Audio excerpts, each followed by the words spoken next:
সংগ্রামী যৌথ মঞ্চের আন্দোলনে রয়েছেন কিন্তু নিয়মিত স্কুলে আসেন না, পড়াশোনার লাটে উঠছে। এই অভিযোগ তুলে সংগ্রামী যৌথ মঞ্চের আহ্বায়ক ভাস্কর ঘোষের স্কুলেই বিক্ষোভে শামিল হন অভিভাবকেরা। দুর্গাপুর ফরিদপুরের ধবনী প্রাথমিক বিদ্যালয়ে দীর্ঘদিন ধরে শিক্ষকতা করছেন, যিনি রাজ্যের সংগ্রামী যৌথ মঞ্চের অন্যতম মুখ। বৃহস্পতিবার ভাস্কর ঘোষ স্কুলেই ছিলেন।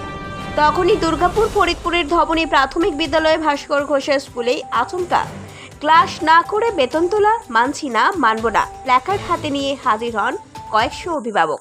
এখানে ঠিকমতো স্কুল চলে না, বাচ্চাদের শিক্ষা সেরকম দেওয়া হয় না, মানে অনিবার্য কাল এখানে শিক্ষক থাকে না স্কুলে, ভাস্কর ঘোষ আসতে পারে না, সেই জন্য বাচ্চাদের খুবই পড়ার অসুবিধা হয়। ওই জন্য আমাদের এই বিক্ষোভ যে স্কুল যাতে ভালো করে চলে, মাস্টার রোজ যেমন এখানে উপস্থিত থাকেন, এইসব আর কিছু না। আমার ঘোষ হচ্ছে এই স্কুলের শিক্ষক, ধবনী প্রাইমারি স্কুলের টিচার, ঠিক আছে। সংগ্রামী যৌথ মঞ্চে যিনি আছেন, হ্যাঁ, সংগ্রামী যৌথ মঞ্চের যিনি আহ্বায়ক, ঠিক আছে।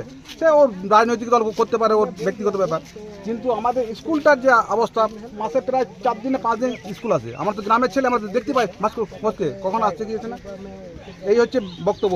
ঠিক পাঠনটা ঠিক করতে হবে তো। বললাম তো আপনার, আমরা গ্রামের থেকে দেখতে পাই তো 11:30 পর্যন্ত কখনো খোলা থাকে না। কোনোদিন 9টার সময় চলে যায়, আর কোনোদিন ভাস্কর ঘোষ আসেই না। এরকম করে চলছে। ওই জন্য আজকে গ্রামের সবাই যারা গার্জেন আছে, হ্যাঁ, যাদের ছেলেমেয়েরা পড়ে তারা সুস্থ করছে এটা। যদিও ভাস্কর ঘোষ এই বিক্ষোভকে তৃণমূলের চক্রান্ত বলে জানিয়েছেন। যারা এসছেন আমি দেখলাম এক ঝলক, গ্রামের লোক কম, বাইরের লোক বেশি। গ্রামের স্কুলের খবর নাকি গ্রামের লোকের থেকে বাইরের লোকের কাছে বেশি থাকে, 1 নাম্বার। দ্বিতীয় নাম্বার হচ্ছে বিগত 1.5 বছর ধরে আমাদের সংগ্রামী যৌথ মঞ্চের আন্দোলন চলছে। আমাদের বকেয়া ডিএ, এই রাজ্যের ছেলেমেয়েরা যাতে কাউকে ঘুষ না দিয়ে নিজের যোগ্যতায় চাকরি পেতে পারে তার জন্য, এই রাজ্যের মানুষ যাতে তার শ্রমের সঠিক মূল্য পায় তার জন্য। এই আন্দোলন চলাকালীন সময়ে আমি আমার নিজের ব্যক্তিগত যে জমানো ছুটি ছিল, সেই ছুটির 156 দিন আমি অতিবাহিত করেছি, আমার নিজের ব্যক্তিগত জমানো ছুটি। একজন শিক্ষক তার যদি 20 বছর সার্ভিস হয়ে যায়, তার ছুটির যে পরিমাণ জমে সেটা হচ্ছে 360 দিন মতো। আমার অলরেডি 156 দিন শেষ হয়ে গেছে। সুতরাং আমি আমার নিজের ছুটি নিয়ে আন্দোলন করব না কি করব সেটা নিয়ে কারোর কিছু বলার নেই। আর ওনাদের যদি এত অবজেকশন থেকে থাকে তাহলে উপরে জানান, অসুবিধা কি আছে। স্কুলের পরিবেশ খারাপ করছেন এরা যেটা করছেন সেটা হচ্ছে স্কুলের পরিবেশ খারাপ করছেন। আর আমি যেহেতু আইনগতভাবে লড়াইটা লড়ছি, সরকার চেষ্টা করেও কিছু করতে পারেননি। মুখ্যমন্ত্রী নিজে বহু চেষ্টা করেছেন এই আন্দোলনকে তোলার জন্য, আমার বিরুদ্ধে লাগার জন্য, তথ্য জোগাড় করার জন্য। কোথাও পাননি যে আমি ওখানে বসে থেকেছি অথচ স্কুলে এসে সই করেছি। আমি যেদিন স্কুল খোলা থেকেছি, আমি ওখানে আন্দোলনের জায়গাতে থেকেছি, আমি ছুটি নিয়েছি। আমার ছুটি পাওনা আছে, আমি ছুটি তো নিতেই পারি। আমার অর্জিত ছুটি, সেই ছুটি নিয়ে আমি আন্দোলন করছি। ওনাদের যদি কিছু আছে হাইকোর্টে চলুন, কেস করুন, অসুবিধা কি আছে।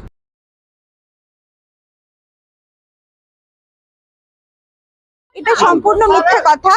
ভাস্কর ঘোষ সংগ্রামী যৌথ মঞ্চের নেতা, তিনি আন্দোলনের সাথে যুক্ত। দেখুন, মাস্টার মশাইয়ের মানে আমরা যারা চাকরি করি, আমাদের কমিউটেড লিভ সারা জীবনে 180 দিন থাকে। তো 180 দিনের মধ্যে থেকে উনি 142 দিন উনি কমিউটেড লিভ নিয়ে আন্দোলন করেছেন। একটা দিন উনি কোনোদিনও সই করেননি খাতায়। আমার স্কুলে এমনি সিসিটিভি ক্যামেরাও আছে, হ্যাঁ, ফলে প্রশ্নই ওঠে না যে কেউ মানে না এসে সই করবে। হ্যাঁ, ওরা যেটা আমাকে বলছে আমি নাকি ওদেরকে মানে সই করতে দিয়েছি, এটা সম্পূর্ণ মিথ্যে একটা কথা। ভাস্কর ঘোষ অত্যন্ত সৎ চরিত্রবান ছাত্র দরদি। আমরা নিজেরা পারি না এত ভালো স্কুল করতে। আমি এই স্কুলের হেডমিস্ট্রেস, আমার অ্যাসিস্ট্যান্ট টিচার পম্পা সাহা, আমরা ছোট ভাইয়ের মতো ওকে ভালোবাসি, কারণ ও প্রচন্ড ছাত্র দরদি। আজকে স্কুলটার এত উন্নতি হয়েছে ভাস্কর ঘোষের জন্য, তো উনি তো ওনার হকের ছুটি নিয়ে যেতেই পারেন না। কোনোদিনও না, কোনোদিন 6:30 স্কুলে আসি, 11:30। আমি আজকে তো 12:30 বেরোবো, আমাকে লাউদা অফিস যেতে হবে। হ্যাঁ, তো এরা মূলত কোনো একটা রাজনৈতিক দলের কর্মী। আমি ওভাবে বলতে পারছি না, কে নিশ্চয়ই কোনো রাজনৈতিক প্রভাব এদের আছে, না হলে এভাবে আসবে কেন।